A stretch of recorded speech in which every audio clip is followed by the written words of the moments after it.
ایک علمی مسئلہ ہے، میں اس لیے اس بھرے جلسے میں وہ بیان کر رہا ہوں کہ میں یہ چاہتا ہوں کہ اب آپ کی اپنی زبانیں بھی کھلیں، آپ لوگوں سے بات کریں، آپ علماء دین سے پوچھیں یہ چیزیں حقیقت ہیں یا نہیں، اگر ہیں تو اب تک کیوں چھپا کر رکھی گئی، کیوں ملوکیت کا اسلام ہی کا پرچار آج تک ہوتا رہا ہے۔ حضرت عمر فاروق کا ایک اجتہاد تھا، جو ملک مسلمانوں نے بزور شمشیر فتح کیے اس کی زمینیں کسی کی انفرادی ملکیت نہیں، مسلمانوں کی اجتماعی ملکیت، یہ مسلمانوں کے لیے وقف، مسلمان نہ صرف اس وقت کے مسلمان، آنے والے مسلمانوں کے لیے بھی وقف، ان کی بہبود، مجموعی بہبود کے لیے خرچ ہوگا۔ اس پر جو لوگ کام کریں گے وہ خراج دیں گے، چاہے مسلمان ہو چاہے غیر مسلم ہو، خراجی زمین قیامت تک خراجی رہے گی، چاہے بعد میں کہیں ہماری بدقسمتی سے، شامت اعمال سے کوئی غیر مسلم حکمران آ جائے، پھر اگر آزادی حاصل کی جائے، سٹیٹس نہیں بدلے گا زمینوں کا، ونس خراجی آلویز خراجی۔ یہ ذرا سمجھ لیجیے علمی بات کیا ہے۔ قرآن حکیم میں ایک حکم ہے انفال کا، مال غنیمت کا، یہ سورہ انفال میں ہے، 10ویں پارے کی پہلی آیت ہے، اور دوسرا حکم ہے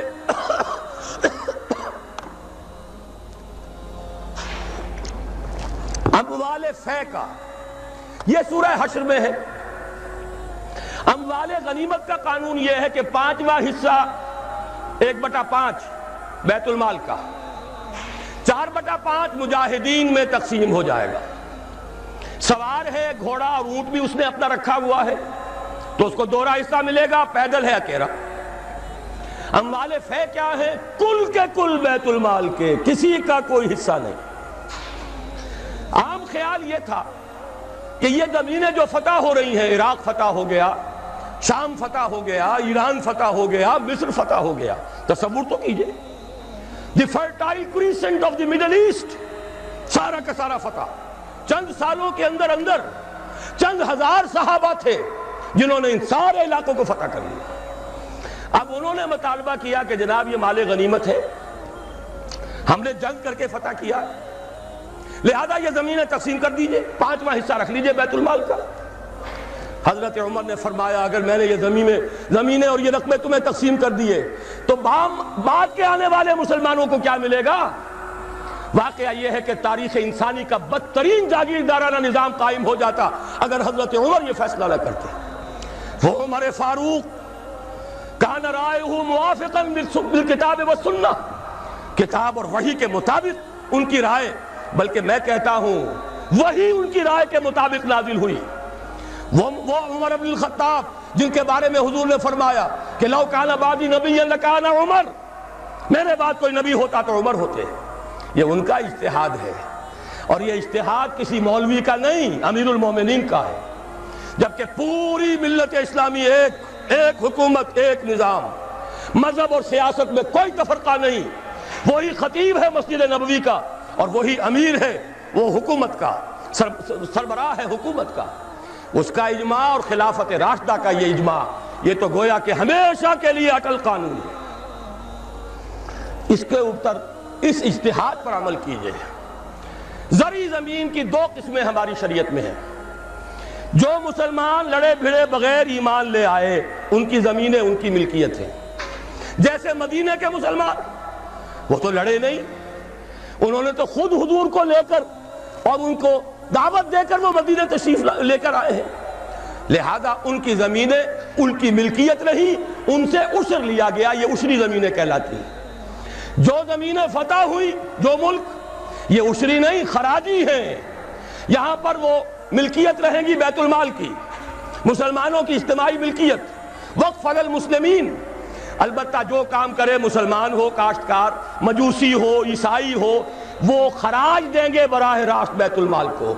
پاکستان کا یہ سارا علاقہ مسلمانوں نے بزور شمشیر فتح کیا تھا، یہ کسی کے باپ کی جاگیر نہیں ہے، وہ جاگیر چاہے کبھی رنجیت سنگھ نے دی ہو، چاہے وہ انگریزوں نے دی ہو، چاہے اس سے پہلے کہ وہ سلاطین مغلیہ نے دی ہو، جن میں سے سوائے ایک اورنگزیب عالمگیر کے باقی سب کا جو رویہ تھا وہ سب کو معلوم ہے کہ کیا تھا۔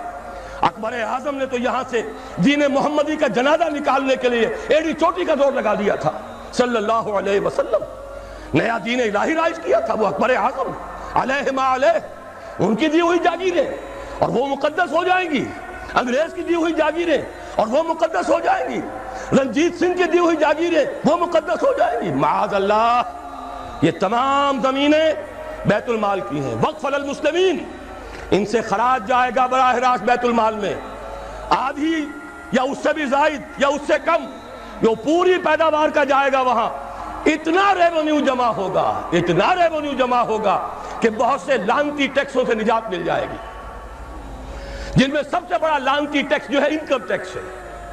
عام کاروباری آدمی یا تو ہمہ وقت کلرک رکھے، اکاؤنٹنٹ رکھے، اور پھر اسے بازار سے بھی نہیں ملتی رسید، وہ سامان لے کر آتا ہے رسید نہیں دیتے، اب وہ جاتا ہے انکم ٹیکس افسر کے سامنے بھیگی بلی بنا کھڑا ہوا ہے، جھوٹ بولے، جھوٹ حلفیہ بیان دے، رشوت دے، اکاؤنٹنٹس کو دے، انکم ٹیکس آفیسر کو دے، چھوٹ جائے گا، جان بچ جائے گی، اور اگر جھوٹ نہیں بولے گا اپنی بساط الٹ دے۔ لہذا تقریباً سب کے سب جھوٹے ہو گئے، جھوٹے حلف دیتے ہیں۔ جب جھوٹا حلف انسان نے دے دیا ایک معاملے میں تو یوں سمجھئے کہ کارک کھل گیا بوتل کا، اب تو جھوٹ ہی ہوگا، اسی کا راج ہوگا۔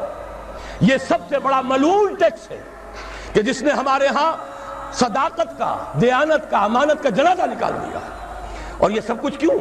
اس لیے کہ جو اصل آمدنی کا ذریعہ ہے وہ تو ہم نے جاگیرداروں کو دے رکھا ہے، ان کے محل سج رہے ہیں، ان کے بڑے بڑے بنگلے ہیں، ان کے عیش ہیں۔ ہاری کو دیکھو، یہاں کے کاشتکار کو دیکھو۔ ایک صاحب نے ایک دفعہ کہا تھا، جو پہلے لاہور میں رہتے تھے پھر کچھ عرصے جا کر ایک دیہات میں مقیم ہوئے، کہنے لگے خدا کی قسم میں دیکھ کر حیران رہ گیا ہوں، پنجاب کا دیہاتی کاشتکار خود نہیں نہاتا، ہفتوں اپنی بھینس کو ضرور نہلاتا ہے، لیکن خود نہانے کا کوئی تصور نہیں، وہ حیوان سے بدتر ہو کر زندگی گزار رہا ہے۔ یہی حال ہاریوں کا ہے۔ یہی آپ جا کر دیکھیے، وہ بیچارے بھیڑے بکریاں پالنے والے بلوچستان کا عام بلوچ، اور عیش کن کے ہیں سرداروں کے، عیش کن کے ہیں جاگیرداروں کے، زمینداروں کے۔ یہ سارا نظام ختم کر کے اور اس اجتہاد کی اصول پر یہ ساری زمینیں خراجی ہیں۔ اسی شہر لاہور کی بات کہہ رہا ہوں، ایک بہت بڑے مفتی صاحب، ان کے صاحبزادے نے مجھے بتایا کہ میرے والد صاحب کا قول یہ ہے کہ یہاں کی ساری زمینیں خراجی ہیں، عشری نہیں ہیں۔ لیکن جب انہی کے ہاں، انہی کے دارالعلوم میں ہمارے ایک ساتھی نے استفتاء لکھ کر بھیجا تو ان مفتی صاحب نے دستخط نہیں کیے، کسی اور چھوٹے مفتی سے، وہ جو مفتی صاحب ابھی سمجھئے کہ ابھی وہ ایکسرسائز ہی کر رہے ہیں، اپرینٹس ہیں، ان کے ہاتھ سے دستخط کروا کے بھجوا دیا، یہ تو عشری ہے۔ یہ حال ہمارے علماء کا ہو چکا ہے۔ کیوں ہو گیا ہے؟ یہ سارے ادارے کن سے چلتے ہیں؟ چندے کون دیتے ہیں؟ سرپرستی کون فرماتا ہے؟ وہ تو وہی لوگ ہیں۔ سرمایہ دار کا چندہ نہ ہو تو دارالعلوم نہیں چلے گا، سرمایہ دار کا چندہ نہ ہو تو یہ سارے جو بھی ٹھاٹھ بچھے ہوئے ہیں، جو بڑی بڑی مسندیں سجی ہوئی ہیں، جو بڑی بڑی جائیدادیں بن گئی ہیں، ریاستیں بن گئی ہیں، یہ کہاں سے آئیں گی؟ لہذا سچ بات کیسے کہی جائے؟ ان کے لیے ہیں مشکلات ہیں، لیکن اب ہمیں حقائق کو علی اعلان کہنا ہوگا۔ وہ جو اقبال نے کہا تھا، وہ شعر تو آپ کو سنایا جنرل صاحب نے، کس نہ باشد در جہاں محتاج کس، نقطہ شرع مبینی نس تو بس۔ اور میں آپ کو شعر سنا رہا ہوں جو حرف قل لفظ میں پوشیدہ تھی اب تک، اس دور میں شاید وہ حقیقت ہو نمودار۔ اور میں ابتدا میں کہہ چکا ہوں علامہ اقبال کی بات، میں ان کا ادنا طالب علم ہوں، ویسے میں انہیں کوئی معصوم نہیں سمجھتا، ان کی عملی زندگی ہمارے لیے مثالی نہیں ہے، قابل تقلید نہیں ہے، ان کا فکر ہے جو بہت بلند ہے۔ مجھے آج کے دور میں، اس پوری صدی میں، فکر کے اعتبار سے ان کے قریب بھی کوئی شخص نظر نہیں آیا آج تک۔ 60ویں برس میں ہوں اپنی عمر کے میں، اور مطالعہ کر رہا ہوں کم سے کم 40 برس سے۔ لیکن یہ کہ اپنی جگہ ہے، عظمت ایک پہلو سے بہت ہے، دوسرے پہلو سے وہ ہمارے لیے کوئی واجب التقلید نہیں۔ عملی زندگی خود وہ کہہ گئے، اقبال بڑا اپدیشک ہے، من باتوں میں موہ لیتا ہے، گفتار کا یہ غازی تو بنا، کردار کا غازی بن نہ سکا۔ کوئی بات نہیں، اللہ معاف فرمائے گا عمل کو۔ بات صحیح کہی ہے، اور وہ یہ کہی ہے کہ دور ملوکیت میں اسلام کے چہرے انور پر جو پردے پڑ گئے تھے، آج وقت آیا ہے کہ ان پردوں کو اٹھا دیا جائے۔ ڈنکے کی چوٹ کہا جائے یہ زمینیں خراجی ہیں، کسی کی ملکیت نہیں ہے، کسی کے باپ کی جاگیر نہیں ہے، یہ سب مسلمانوں پر وقف ہے، ان کی بہبود کے لیے ہے، ان سے خراج براہ راست جائے، نیا بندوبست اراضی کیا جائے۔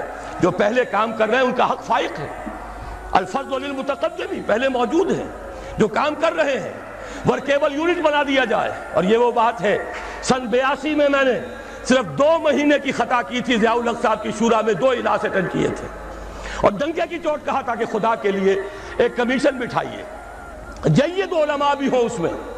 جب وہ دیکھیں گے کہ موقع ہے سچ بات کہنے کا تو بہت سے حضرات انشاءاللہ تعالی حق بیان کریں گے، لیکن یہ کہ ان کو موقع دیجئے، تحفظ دیجئے، اور یہ کہ بندوبست اراضی کے ماہرین کو بٹھائیے، زمین کا ایک نیا بندوبست ہو جو اس ملک کے لیے مفید ہو، جو عوام کی بہبود میں ہو، جس سے عدل و انصاف کے تقاضے پیدا ہو پورے ہو جائیں، اور سارا ریونیو بیت المال کو، خزانے کو، اس لیے کہ خراج کی رقم ہر مصرف میں آ سکتی ہے، دفاعی مصرف میں آ سکتی ہے، انتظامی مصرفوں میں آ سکتی ہے، جبکہ عشر اور زکوٰۃ صرف مسلمانوں کی بہبود پر خرچ ہو سکتا ہے۔ لیکن خراج کا معاملہ یہ ہے کہ بہت سی چیزیں جس کے لیے ہمیں ٹیکسیشن کا سہارا لینا پڑتا ہے، وہ سب کے سب بھی ہم اس خراج کی رقم سے پورا کر سکیں گے۔ بہرحال یہ بڑا مشکل کام ہے، اس مشکل ہی کے لیے دعوت دینے کے لیے آپ کی خدمت میں حاضری ہوئی۔ مشکل کے بغیر دنیا میں کبھی کچھ نہیں ہوا، قربانی کے بغیر کہیں اسے آپ توہین رسالت نہ سمجھ لیں، معاذ اللہ ثم معاذ اللہ، قربانی کے بغیر محمد الرسول اللہ والذین معہ، اگر کسی کو حق پہنچتا تھا کہ انہیں کوئی تکلیف نہ پہنچتی اور انقلاب آ جاتا تو وہ محمد تھے صلی اللہ علیہ وسلم، وہ حقدار محبوب رب العالمین سید الاولین والآخرین، ان کو حق پہنچ سکتا تھا۔ ان کے پاؤں میں صرف کانٹے نہیں چبھے، وہ تو ابتدائی بات ہے جب چچی بچھا دیا کرتی تھی دروازے کے باہر کانٹے لا کر، ان پر تو پتھراؤ ہوا ہے، ان کا جسم مبارک لہو لہان ہوا ہے، وہ 3 برس کے لیے شیب بنی ہاشم میں محصور رہے ہیں، شدید ترین فاقے آئے ہیں، وہ 3 دن غار ثور میں چھپے ہوئے رہے ہیں، اور وہاں آپ نے اپنے آپ کو جو ہے محفوظ رکھا ہے۔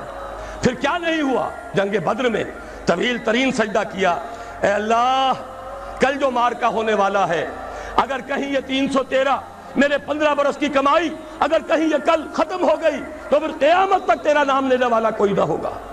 حضرت ابوبکر تھے جو جھونپڑی کے باہر پہرا دے رہے تھے ننگی تلوار کے ساتھ، انہوں نے عرض کیا حسبک حسبک، حضور بس کیجئے بس کیجئے۔ پھر کیا غزوہ احد میں دندان مبارک شہید نہیں ہوئے؟ کیا 70 صحابہ شہید نہیں ہوئے؟ جن میں ایک حمزہ بھی ہے رضی اللہ تعالیٰ عنہ، اسد اللہ و اسد رسول ہی تو ہے ہی، سگے چچا بھی ہیں، خالہ زاد بھائی بھی ہیں، دودھ شریک بھائی بھی ہیں، ساتھ کے کھیلے ہوئے ہم جولی بھی ہیں۔ ان کی لاش آئی ہے، ناک کٹی ہوئی، کان کٹے ہوئے، پیٹ چاک کر کے کلیجہ چبا ہوا۔ اس کے بغیر انقلاب نہیں آیا تھا، اس کے بغیر نظام نہیں بدلتا۔ یہاں تو زرعی ٹیکس کوئی لگنے نہیں دیتا، مرکز سے ذرا سی کوئی پالیسی مجھے تو نہیں معلوم کہ کیا آئی ہوگی، مجھے کوئی توقع نہیں کہ وہاں سے کوئی خیر بھی آ سکتا ہے، لیکن یہ کہ کوئی ایسی تھی کہ وہ نازک مزاج شاہاں، ان کے لیے تو وہ بھی ناقابل برداشت ہو گئی۔ وہی آئی جے آئی کی حکومت مرکز میں، وہی آئی جے آئی کی حکومت یہاں، اور اس نے اس کے خلاف قرارداد پاس کر دی، اس لیے کہ ٹیکس نہیں دے سکتا، زمیندار نہیں، بیچارہ ایک تنخواہ دار ملازم 3000 4000 روپیہ جو آج کل کچھ بھی نہیں ہے، وہ تنخواہ لے رہا ہے، ایٹ سورس اس کا انکم ٹیکس کٹ جائے گا، انکم ٹیکس کٹے بغیر تنخواہ نہیں ملے گی۔ لیکن یہ کہ ان کے لیے کوئی ٹیکس نہیں، جو ٹیکس دینے کو تیار نہیں، جن پر ٹیکس نہ نواز شریف صاحب لگا سکتے ہیں، نہ بے نظیر لگا سکی، نہ بے نظیر کا باپ لگا سکا، نہ نواز شریف صاحب کے جو سرپرست تھے وہ لگا سکے۔ ظاہر بات ہے کہ اس کے لیے تو جب تک جانی قربانی نہیں دی جائے گی، جب تک کہ ہزاروں لوگ اپنے خون کا نذرانہ دینے کو تیار نہیں ہوں گے، یہ ظلم کی رات ختم نہیں ہوگی۔